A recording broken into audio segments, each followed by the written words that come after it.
Nation noire et force noire saluent le peuple des Kamas, le peuple noir, le peuple primordial du monde, qui dans cette période obscure, dans cette phase de renaissance, dans cette phase de régénération du cas divin, se sent perdu parce qu'il a perdu ses racines.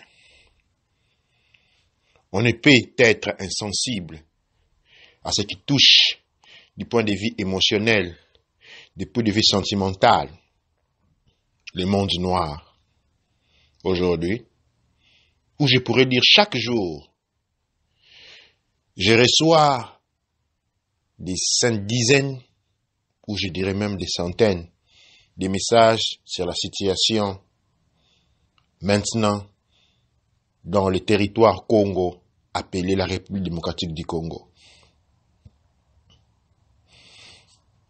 Ici, je vous parle sur la plateforme de la nation noire, force noire, unité noire, où des jeunes volontaires, comme vous et moi, nous nous unissons dans l'objectif de construire une nation noire, de créer, de redynamiser le monde noir et de lui donner un avenir. Ceci a été rendu possible par une grande synergie de volontaires qui, faisant partie de la force noire et de la nation noire, ont uni leurs forces. Mais aujourd'hui, je viens vous parler et vous réconforter sur ce qui se passe aujourd'hui. Le monde noir est en détresse. Le monde noir est en péril. Vous devez savoir que quand un parmi nous meurt, cette douleur est ressentie par tous. Vous pouvez bien sûr être inconscient de cette douleur, mais elle est quand même. Que vous soyez à Ouagadougou, que vous soyez à Bamako, que vous soyez à Johannesburg, que vous soyez à Kampala, que vous soyez en île Mauritanie, en Grenade, au Brésil, à Cuba, au Venezuela, au Mexique, aux États-Unis, tout comme en Europe. Si vous prenez le temps de rentrer en vous, vous allez trouver que votre monde intérieur est en peine. Pourquoi? Parce que vous avez donné écoute au faux messie.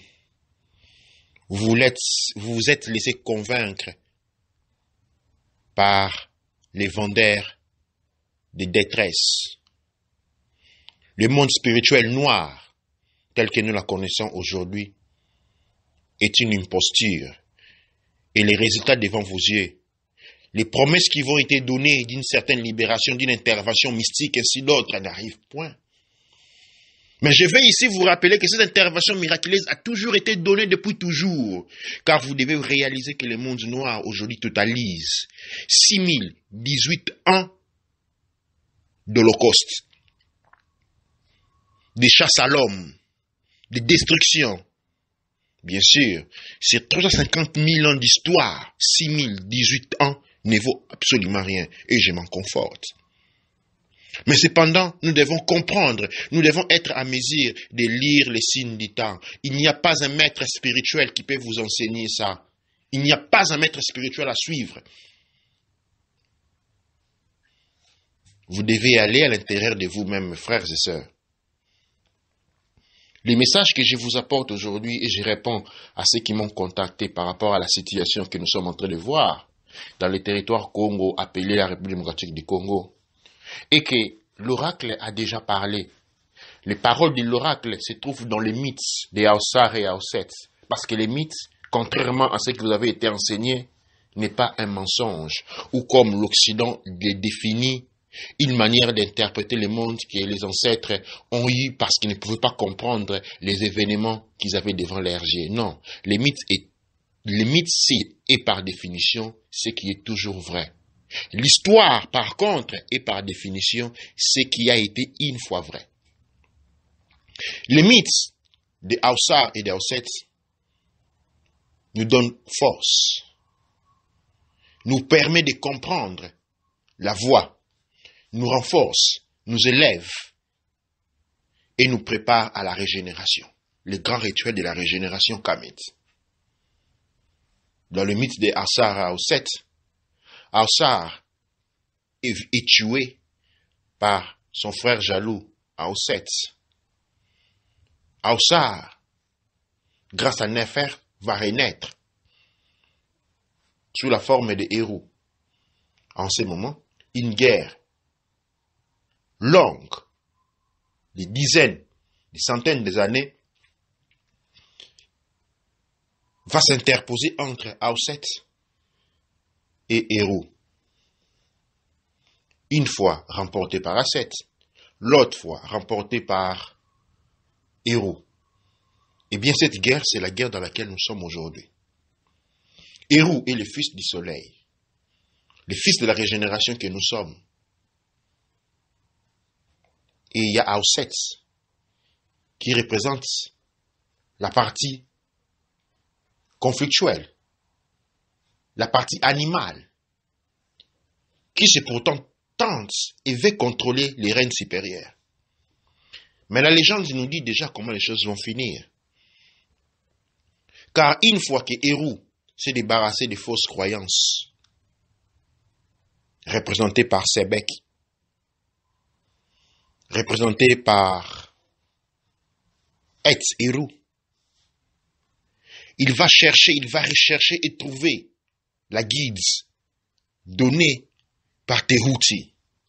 Et c'est ainsi que les rituels de la régénération va prendre acte et va être symbolisé par la victoire finale des héros sur Auset.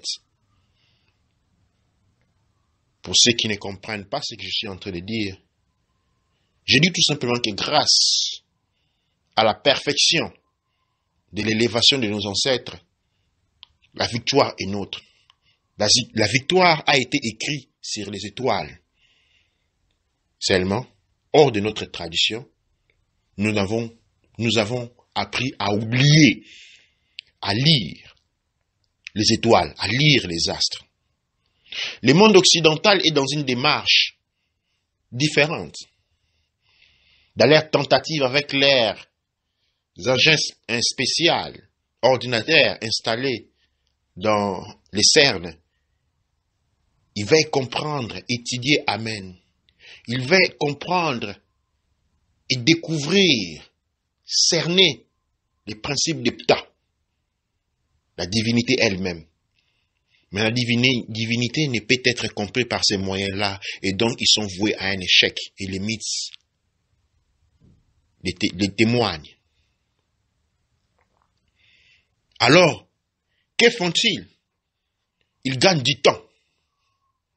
La guerre entre Héros et Auset peut être prolongée, parce qu'il a été prolongé. Elle peut être infinie, mais l'infini n'existe pas, car tout commence et retourne à Amen. Et donc la victoire est définitive. Nous allons vaincre.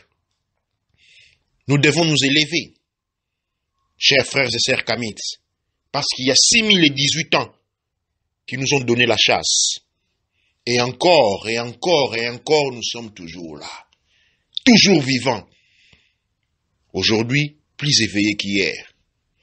Et donc, je vous invite à vous lever, à mettre de côté les chagrins qui vous ralentissent, la peine dans les cœurs vous rend lourd, les larmes aux yeux vous font fainéant, la pensée plongée dans les passés vous rend inactive et font de vous des témoins oculaires d'une destruction sans fin, parce que la fin n'est que notre victoire.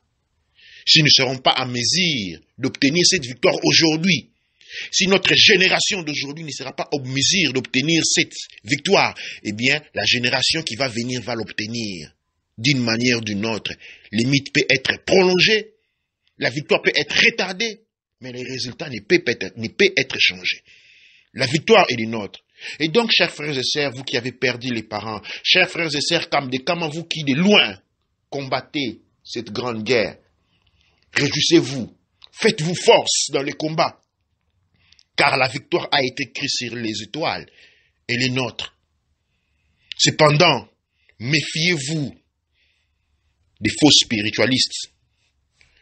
Méfiez-vous des rituels, des sangs. Méfiez-vous des sentiments de haine, des sentiments de barbarie. Méfiez-vous de la jalousie. Autour de vous, serrez-vous la main l'un à l'autre. Aoussar, la divinité primordiale habite dans chacun d'entre nous. Il n'y a pas un maître spirituel auquel les autres doivent être des sujets. Non. Il y a ceux qui indiquent la voie. Il y a les facilitateurs, parce qu'ils ont été premiers sur la voie et peuvent vous aider à mieux embrasser, à mieux connaître cette voie. Mais il ne peut point être quelqu'un qui vous indique un maître spirituel. Nous en avons connu par milliers. Des Ngunza, nous en avons connu par milliers. Des Longi, nous en avons par milliers. Rien de tout cela n'est bon. Tout ce que nous avons vu comme manifestation autour de nous, vous pouvez en témoigner car les dates sont devant vos yeux, ont contribué à la peine, ont contribué à la souffrance, parce qu'ils ne peuvent vous donner une libération. La libération est personnelle parce qu'il est internel. Aoussar, la divinité suprême dont les principes Aptep est à l'intérieur de chacun d'entre nous. Et donc, chers frères et sœurs, nous vous invitons à essuyer les larmes aux yeux, à sortir du chagrin, à voir la victoire, à nous concentrer. La grande force, ou je dirais maintenant la grande faiblesse du monde noir, est l'incapacité à l'union. C'est cette incapacité qui a rendu possible la destruction que nous avons connue jusqu'aujourd'hui.